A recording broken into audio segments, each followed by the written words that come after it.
భద్రాద్రి కొత్తగూడెం జిల్లా అశ్వారావుపేట, దమ్మపేట మండలాల సరిహద్దులో భారీ గంజాయి డంపు బయటపడింది.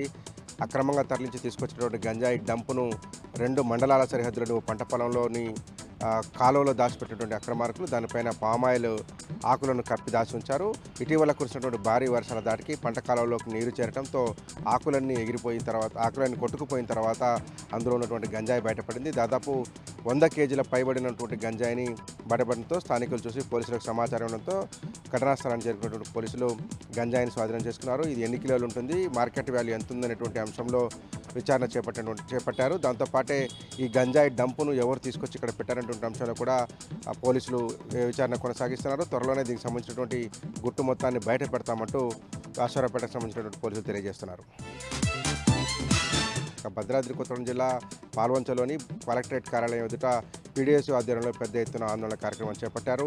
పెండింగ్ స్కాలర్షిప్లు, ఫీజు రియంబర్స్మెంట్ బకాయిలను చెల్లించాలని డిమాండ్ చేస్తూ రాష్ట్ర వ్యాప్తంగా పీడీఎస్ పిలుపు మేరకు భద్రాద్రి కొత్తగూడెం జిల్లా కలెక్టరేట్ ఎదుట ఆందోళన నిర్వహించారు. పెద్ద ఎత్తున తరలించినటువంటి విద్యార్థులతో కలిసి కలెక్టరేట్లోకి చొచ్చుకునేందుకు పీడీఎస్ నాయకులు ప్రయత్నించడం కొంత ఉద్రిక్తతకు, తోపులాటకు దారితీసింది. పోలీసులు అడ్డుకోవడంతో ప్రధాన గేటు ముందు బైఠాయించినటువంటి పీడీఎస్ విద్యార్థులు, విద్యార్థి సంఘ నేతలు ప్రభుత్వానికి వ్యతిరేకంగా నినాదాలు చేశారు. కాంగ్రెస్ ప్రభుత్వం వచ్చినప్పటి నుంచి ఇప్పటివరకు ₹1 కూడా స్కాలర్షిప్ కానీ, పెండింగ్ ఫీజు రియంబర్స్మెంట్ బకాయిలు కానీ చెల్లించలేదని నినాదాలు చేశారు. తక్షణమే ఈ బకాయిలను విడుదల చేయాలని ప్రభుత్వాన్ని డిమాండ్ చేశారు. దాంతోపాటే పేద, మధ్యతరగతి, దళిత విద్యార్థులు చదువుకుంటున్నటువంటి ఈ ఫీజు రియంబర్స్మెంట్ పథకాన్ని ఎత్తేసేందుకు కాంగ్రెస్ ప్రభుత్వం కుట్ర చేస్తుందని, తక్షణమే ఆ ఆలోచన విరమించుకోవాలని డిమాండ్ చేశారు. లేదంటే పెద్ద ఎత్తున ఆందోళన ఉధృతం చేసి అవసరమైతే ప్రభుత్వాన్ని గద్దెదించే వరకు కూడా పోరాడతామని పీడీఎస్ నాయకులు హెచ్చరించారు.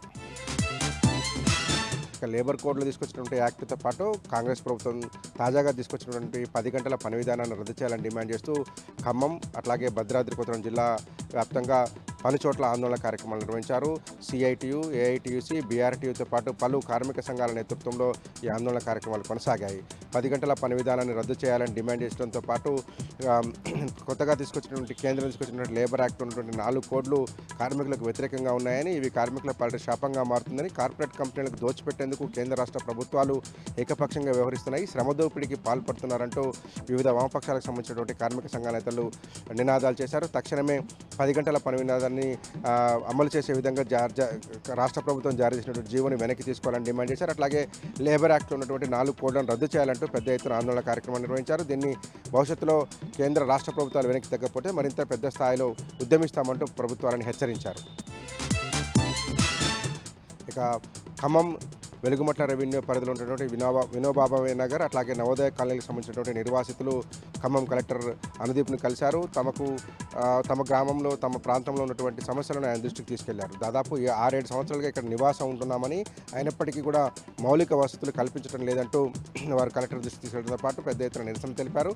తక్షణమే మంచినీటి సదుపాయాన్ని, కరెంటు సదుపాయాన్ని కలిగించాలని కలెక్టర్కి ఇచ్చినటువంటి వినతిపత్రంలో పేర్కొనడంతో పాటు పెద్ద ఎత్తున డిమాండ్ చేశారు. గత 6 సంవత్సరాల కాలంలో కోర్టు ఆదేశాలు ఉన్నాయని, మౌలిక వసతులు కల్పించాలని చెప్తున్నప్పటికీ కూడా కలెక్టర్లు ఎవరూ పట్టించుకోవడం లేదని వినోబానగర్ వాసులు తెలియజేశారు. తక్షణమే కలెక్టర్ ఫీల్డ్ విజిట్ చేసి తమకు అవసరమైనటువంటి మంచినీటి సదుపాయాన్ని, సీసీ రోడ్లను, దాంతోపాటే కరెంట్ సదుపాయాన్ని కల్పించాలని డిమాండ్ చేశారు. భూదాన్ భూముల్లో నివాసం ఉంటున్నామనే కారణంతో తమను దూరం పెడుతున్నారని, భూదాన్ భూముల్లో ఉండటానికి ఎలాంటి అభ్యంతరాలు లేవంటూ వాళ్ళు ఎన్ఓసి ఇచ్చారంటూ కూడా నిర్వాసితులు తెలియజేశారు. తమను తక్షణమే ఆదుకోవాలంటూ వినోబా నగర్ కాలనీ వాసులు ప్రభుత్వాన్ని కోరారు. ఖమ్మం నగరంలో ఉన్నటువంటి రమణగుట్ట ప్రాంతంలో భూమాఫియా రెచ్చిపోతుందంటూ తమను కాపాడాలంటూ కొంతమంది బాధితులు ఖమ్మం కలెక్టర్ కలిసి వినతిపత్రం అందజేశారు.